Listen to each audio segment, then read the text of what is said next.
আমার খবর। রমজান মাস শুরু হতেই ফলের বাজারে অস্বাভাবিক মূল্যবৃদ্ধির অভিযোগ উঠেছে। আপেল ও বেদানার দাম কেজি প্রতি প্রায় 200 টাকা, আঙুরও 200 টাকার কাছাকাছি। শসা বিক্রি হচ্ছে 70 থেকে 80 টাকা, তরমুজ 50 থেকে 60 টাকা, কলা 60 থেকে 70 টাকায়। এই পরিস্থিতিতে রোজা রাখা সাধারণ মানুষের ইফতারের পাতে ফল তোলা কঠিন হয়ে পড়েছে। স্থানীয় মুসলিম সম্প্রদায়ের অনেকেই জানিয়েছেন, প্রতি বছর রমজান এলেই ফলের দাম বাড়ে, তবে এবারের দাম বৃদ্ধিতে ক্রেতারা বেশি সমস্যায় পড়েছেন। অভিযোগের ভিত্তিতে এদিন সিউড়ি বাসস্ট্যান্ড সংলগ্ন ফলের দোকান ও আড়তে ঠিক হঠাৎ অভিযান চালায় ডিএসপি, ডিইবি, জেলা পুলিশ ও কৃষি বিপণন দপ্তরের আধিকারিকরা। কোথায় কত দামে ফল বিক্রি হচ্ছে, আড়তে পাইকারি দাম কত, সেই তথ্য সংগ্রহ করেন তারা। অভিযান চালিয়ে আধিকারিকরা প্রাথমিকভাবে বুঝতে পারেন আগের তুলনায় ফলের দাম অনেকটাই বেড়েছে। প্রশাসনের পক্ষ থেকে জানানো হয়েছে, কেবল একদিন নয়, জেলা জুড়ে প্রায় প্রতিদিনই এই ধরনের নজরদারি অভিযান চলবে, যাতে অযৌক্তিক মূল্যবৃদ্ধি রোধ করা যায়।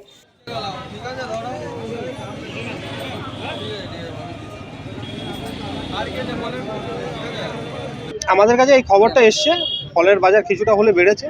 তার জন্য আমরা এসছি, এবং মার্কেটিং থেকে এসছি, আমাদের জয়েন্ট ভিজিট হলো আজকে। এবং আমরা যেটা দেখলাম, হয়তো কিছুটা হয়তো বেড়েছে, কিন্তু আড়তের সঙ্গে যেটা আমরা মিলিয়ে দেখলাম, সেটা একটা সামঞ্জস্য আছে। আমাদের এটা কন্টিনিউয়াস মনিটরিং থাকবে মার্কেটের উপরে, যাতে ফলের দামটা না বাড়ে রমজান মাসে। সাধারণ মানুষটা যাতে তারা যেভাবে কিনছিল বা যেভাবে তারা যে পয়সা দিয়ে কিনছিল, মোটামুটি সেই রেঞ্জের ভিতরে যাতে ফলের মালিকরাও, যারা দোকানের মালিকরাও বিক্রি করে এবং সাধারণ মানুষরা যাতে কিনতে পারে, তার জন্য আমাদের কন্টিনিউয়াস বাজারের উপরে মনিটরিং থাকবে। না, ইচ্ছাকৃতভাবে এখনো পর্যন্ত আমাদের এটা নজরে আসেনি। আজকে আমাদের প্রথম ভিজিট হলো, এরপরে আমরা দুদিন পরে আবার ভিজিট করব, তাহলে বুঝতে পারবো কোনো জায়গায় কোনো অসঙ্গতি আমরা পাচ্ছি কি। বাজারে যোগান পর্যাপ্ত রয়েছে কি? পর্যাপ্ত মানে প্রচুর পরিমাণে ফলের দোকান আছে এবং ফল প্রচুর অ্যাভেলেবেলই আছে।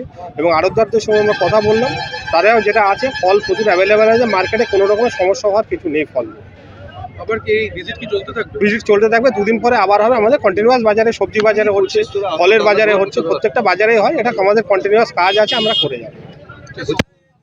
আড়তদার রয়েছে যারা, যেখানে মাল বেশি, সব থেকে মানে এরা বেশি দামে কিনে নিয়ে আসছে, ফলে এদেরকে বেশি দামে বিক্রি হতে। বেশ কিছু আড়তদার রয়েছে সিউড়ি শহরের জায়গা, ওই জায়গায় কি আমাদের আড়তে অবশ্যই যাব, ভিজিট করব, এবং আড়তে ওরা কত রেটে কিনছে এবং কত রেটে বিক্রি করছে, তার উপরে আমরা তারপরে নির্ধারণ করব ওরা সত্যিকারের কথা এটা ফাটকা কিছু হচ্ছে কিনা।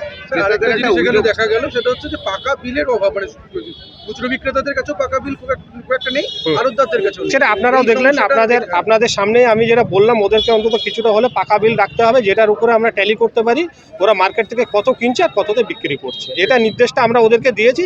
আশা করি আস্তে আস্তে ওদের ভিতরে এই সচেতনতা আসবে, ওরা আস্তে আস্তে সেই পাকা বিলগুলো করে নেবে এবং আমাদেরকে দেখাবে। রমজান মাসের জন্যই দাম বেড়েছে বলে মনে হচ্ছে। হ্যাঁ, রমজান মাসের জন্য দাম। প্রত্যেক বছর রমজান মাসের সময় দামটা বেড়ে যায়, কি বলবেন? সাধারণ মানুষ তো অসুবিধায় পড়ছে। আপনারা পুলিশ কি বলছে?